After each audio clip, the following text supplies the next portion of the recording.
right, good afternoon. So just start off, this is still a preliminary investigation. There's still information that's going to be coming out. We're trying to still put some pieces together. What I should have started with is thank God Almighty that the law enforcement's okay and that our public's okay after what unfolded this morning, this afternoon, and what could have unfolded. Could have been much worse. I'm going to go a little bit further into this, but you know, things were slow, they were methodical, but our women and men were professional in everything they did. You know, we weren't going to rush into anything because at the moment there was nobody hurt.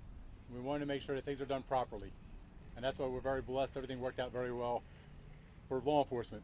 It's a sad outcome for one individual's family, but at the same time is for what he did and could have done, it could have been way worse for those that were innocent people out there.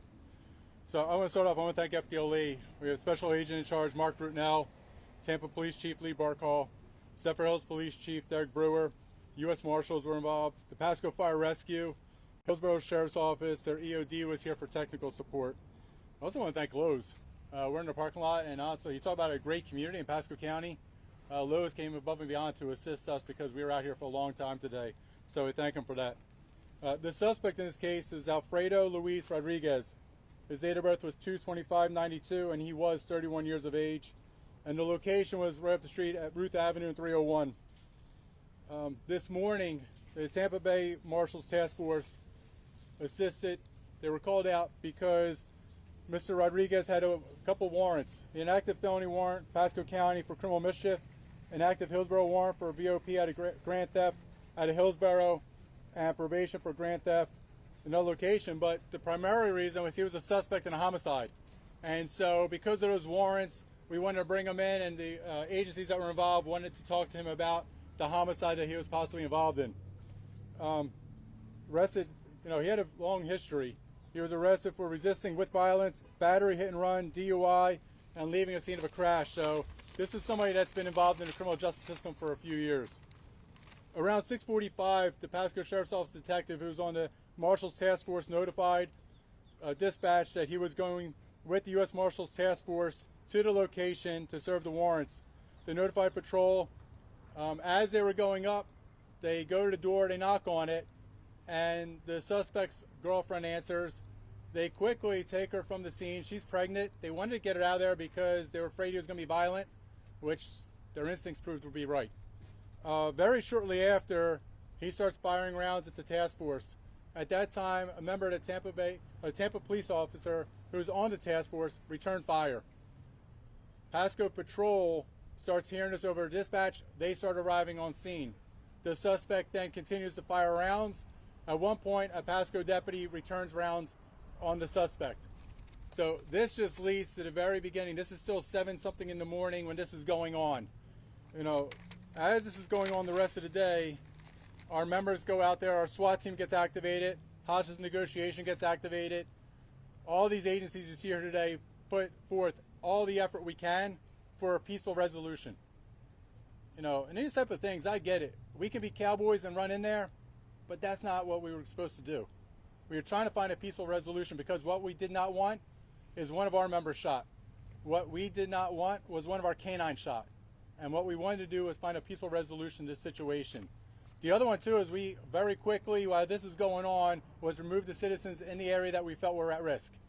Because you never know where those rounds are going. Those rounds don't have names on them, and they could hit anybody. So we wanted to make sure they were safe.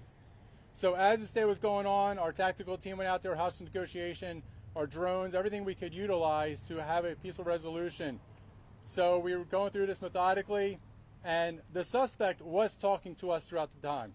He was on and off the phone, so we know that in the beginning he not inclined to us at all, that he had been shot, no injuries. He was talking to us.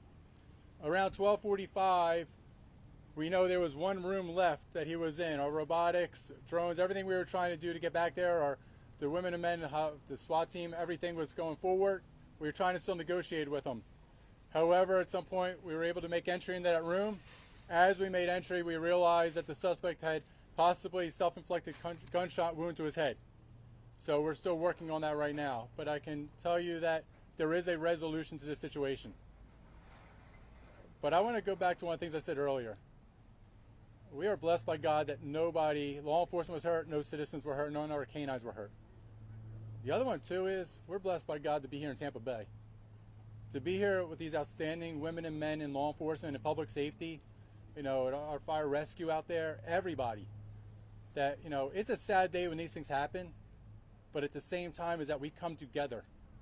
And I get these criminals now, they seem like they're being more violent towards law enforcement because they see what goes on across the country where laws aren't enforced. Law enforcement can't do their job because there's politicians out there that are holding them back.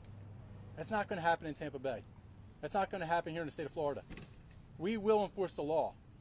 And so this is a message back out there to criminals. If you fire upon law enforcement, if you fire your guns upon our good citizens out there and our citizens that are just trying to live their lives, we will do everything possible to apprehend you. In this situation, it looks like a self-inflicted gunshot wound, but if you shoot at us, we will fire back at you. That's what we're trained to do. We will make sure at all costs that our community will be safe. And that's what all the women and men up here that we will defend, is the fact that we will not be like other areas of the country where criminals run the goods. In our community, in our state, we're going to make sure that law enforcement and the good citizens still run our communities. So with that being said, I want to bring up Mark Brutinell, the Special Agent in charge of FDLE. Thank you, Sheriff. As Sheriff said, Mark Brutinell with FDLE here in Tampa. Pursuant to a mutual aid agreement that we have with the Marshals Service, we are here conducting a criminal investigation into the use of force, deadly force, by a member of the Tampa Police Department and the Pasco Sheriff's Office. I can echo the Sheriff's comments that today was a classic example of great restraint and patience. I live in this community, so I was very proud to watch the collaborative effort of all the agencies that are here today. The partnerships are immense, well-oiled machine, but again, I go back to the restraint and the patience that was showed by all the agencies here today to hopefully end a peaceful resolution. Unfortunately, this individual chose this path. These officers were doing their job this morning, and he fired upon them, and they fired back. And that's why we're here today to conduct that investigation. It's a long process. We have a lot of work to do today, but we'll get it done, and we'll present that to the State Attorney's Office for review. So thank you. Thank you, Sheriff.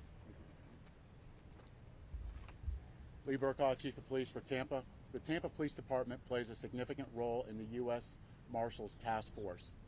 And as the Sheriff alluded to before, the U.S. Marshals Task Force goes after the most heinous criminals.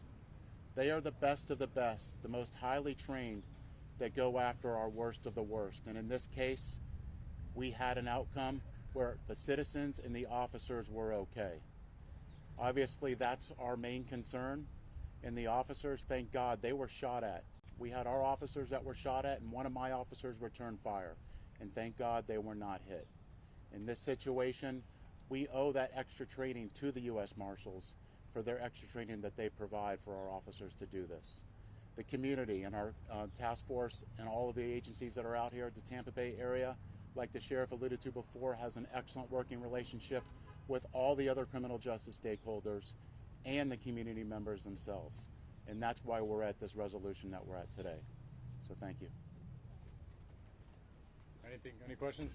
Sheriff, do you know specifically, was it one of the robots or a law enforcement member who found him in the room that you mentioned? Yeah, this is still part of the investigation. We had numerous different robots that were going in there, members that were going in there, but I go back to it. We're in the command bus. We're listening to what's going on. We're making some decisions that are happening out there because, the frontline women and men, they need to be able to make those decisions. And so, we're going through our lines. What do we do? How do we do this? And one of the things that came up was about, our canines are trained, our SWAT, tactical canines, and we're going to send the dogs, and we're like, no, hold on.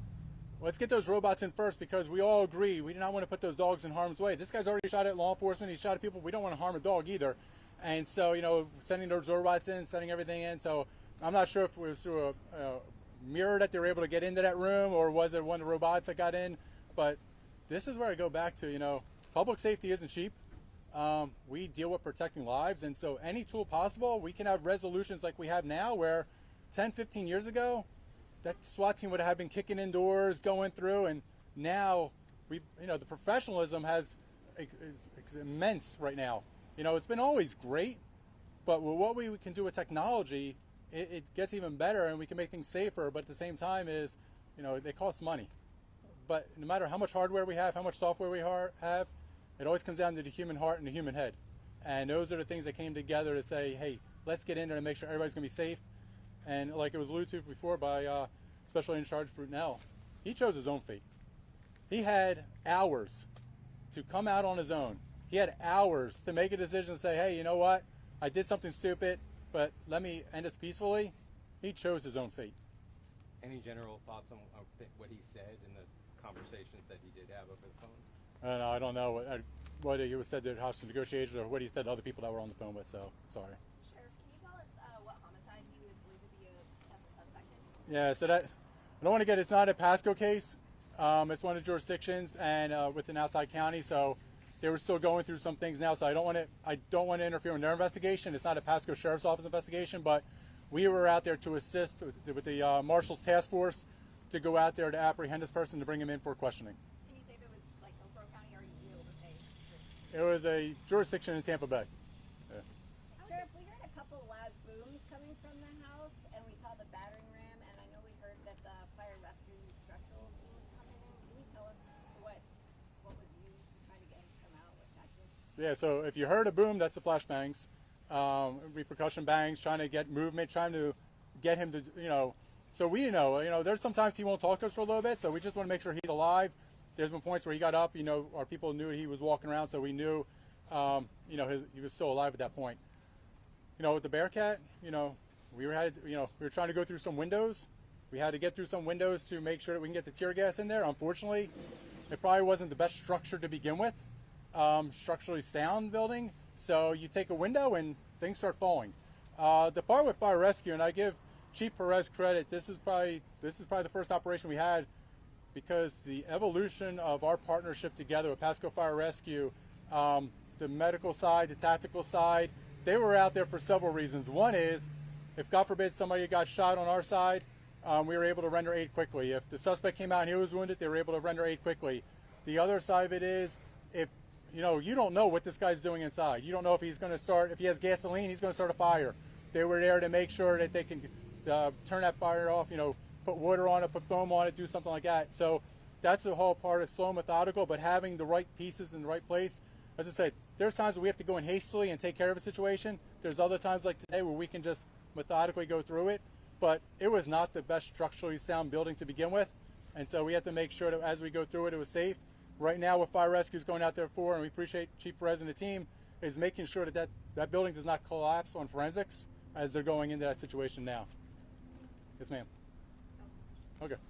Sheriff, I know you said that you began pretty much with, getting a pregnant woman out of that house. Given everything you just talked about, all that you guys are dealing with, can you just speak to, also with all the neighbors around, can you speak to how much more dangerous the situation could have ended had you not been able to carry out the coordinated effort? Yeah, and it goes back to the point that this guy was shooting rounds out the window at anything that moved. And so it wasn't like he shot at us at one point and then it kind of ended. This guy was continuously shooting at us for a long period of time. And so that's why we have to go out there to get those neighbors and say, get out of that situation, it's not safe. And so 100% with those homes out there, you don't know what one round goes. You don't know who's walking their dog, what kid could be standing on a school bus. You don't know those things. And that's why all these situations are extremely scary for our citizens out there, for ours, and as I said, we train, all of us, all our organizations, we train for these bad days all the time, because think about it, it was a violation, VOP for grand theft. Yes, he was a suspect in a homicide investigation, but when you hear the initial charges, people just knock on the doors, and there's nothing routine, but at the same time, it's, hey, just come out and talk to us. I can imagine the task force members do this all day long. They go pick up people all day long. The one time they fire on us, this is why we have to spend hours and hours on training for that one time when that person does fire upon us, that they can respond, proficiently and the excellent way they did today. We talked to several neighbors that were displaced during this year. How many people were removed from their homes in the area? I apologize. I don't know exactly how many. Yes, sir. We were at this address last month and to serve a warrant on this man. Is this the first time you've tried to serve another warrant on him since that time? I don't know when was the last time. I know we were out there previously. I'm not sure between that time and this time if this is the first time we make an interaction with him, but you know what? Who knows what? You never know what's in his mind, and now we never will, as to what he thought we were going for today. Maybe he was the prime suspect in a homicide and he didn't. Now he thought the walls were closing in on him. Maybe there was other crimes that he was involved in that he didn't know and he thought we knew. So you don't know how people react. And a month is a long time in law enforcement. You don't know what crimes or things people may have done in a month, but when he came to that door this morning, You gotta be prepared. yeah, and he probably thought the end is coming, and unfortunately, he put the pregnant girlfriend at risk, he put his neighbors at risk, and he put law enforcement at risk, and he ended it on his choice, not ours. All right? Appreciate it, everybody. Thank you.